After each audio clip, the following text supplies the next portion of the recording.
So guys, I'm really having a weird day.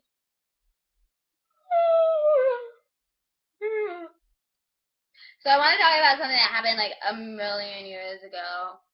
It was sixth grade, which is essentially a million years ago, and I was just as distractible back then, if not more distractible than I am now.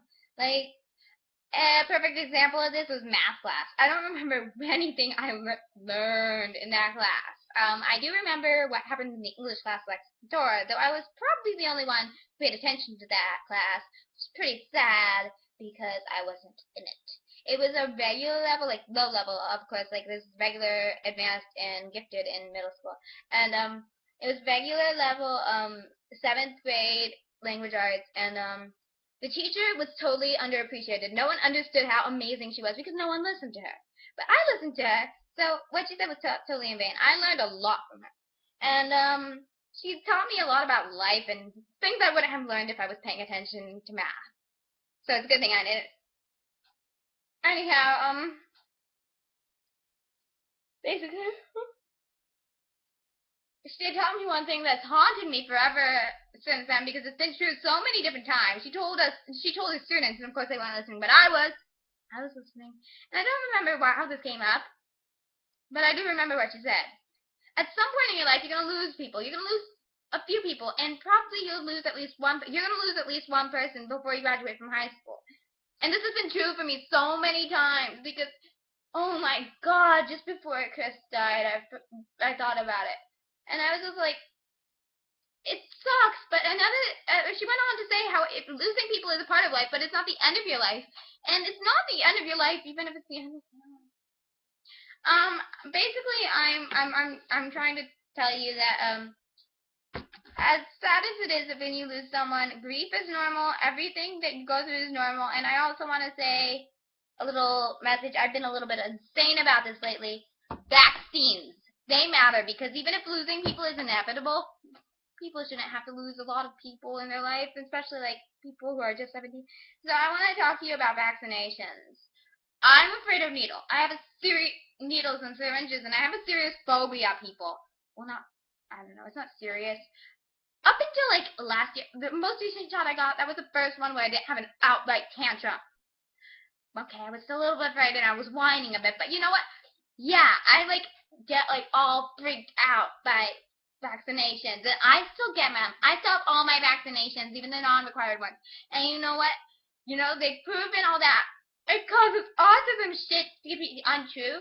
So get your babies vaccinated, and it doesn't cause autism. And every time somebody doesn't get vaccinated, they not only hurt themselves because you run the risk of like dying or something, but you're like getting it more.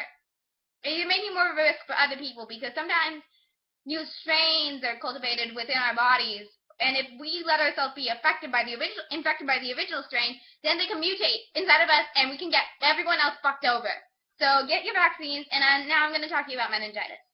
And meningitis, and I don't even know how to say this, septicemia.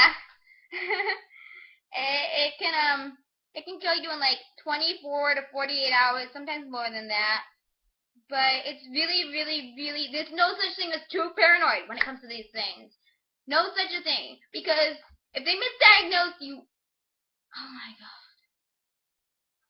But you can't just, if you see any of these symptoms, you can't be too paranoid. There's no such thing as too paranoid when your life is on the line. When your life is on the line, you have to be paranoid. And this happens in every country, and there's a lot of different forms of meningitis, and you can avoid getting meningitis just washing your hands, not sharing food, not sharing drinks with anyone, including friends, not like becoming in close contact, getting a vaccine, and like not getting. I mean, like every time. I mean, obviously, like yeah, you know, just don't be totally disgusting either. But anyhow, like just like stay clean, have good hygiene habits, like be really. Ugh.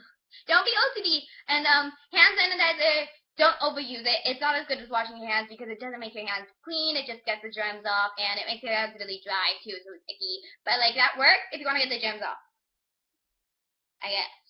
But like washing it is way better because then you get the dirt off, you get the ick off, you get like, and it doesn't make your hands as dry. So wash your hands plenty, and whenever you cough, sneeze, don't, you know, carry hand sanitizer in case you need it.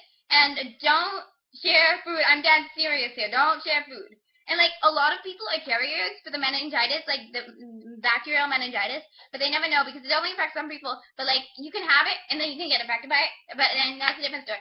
And, like you really have to watch out for it. So anyhow, the symptoms of meningitis are like if you're confused. Well, I think it starts out with you get a really, really, really, really bad headache, and then you can get like confused and delirious and like you like kind of like you know how you have a migraine and you like really hate bright lights. You get that too. You get like dislike of bright lights, and you start getting a rash. That's one of the last stages though, and very sleepy and like you difficult to wake and like fever and stiff neck. You get a really stiff neck, and that's one of the last stages too, and also seizure. So if you think you have any of these symptoms, don't just assume, oh, it's nothing, it will go away, because it can't. It has all of the same symptoms as something that's less serious. But please, please, please, please, please get it checked out and go somewhere reputable, because if you get misdiagnosed, please, please do it. And okay, so septicemia or whatever it is, it has a lot of the same symptoms, but there's also you can get cold hands, feet, and like you start shivering.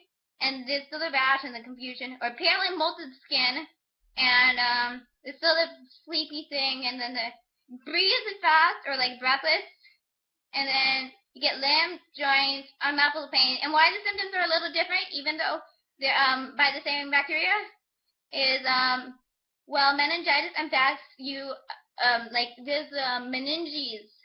It's the outer layer of the brain underneath your skull, of course, but the outer layer of your brain is kind of a protective layer that's called the meninges. And that gets infected by a bacteria, and that swells it. Meningitis comes from meningitis. And itis, like arthritis, that means swelling up. I learned this in ag science. Anyhow,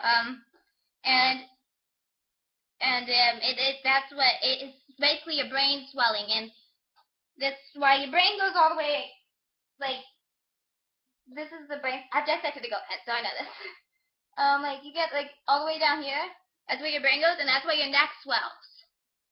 Okay, and then septicemia is caused by the same germs, but like it's blood poisoning basically, and they can occur together or separately.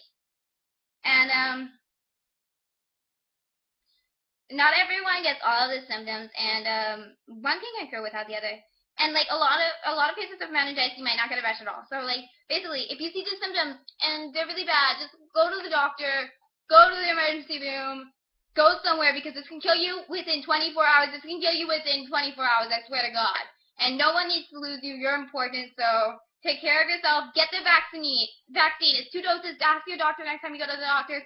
And please, please, please stay healthy. Okay, I'm gonna make a better version of this video later, but this is all I got for now. So bye.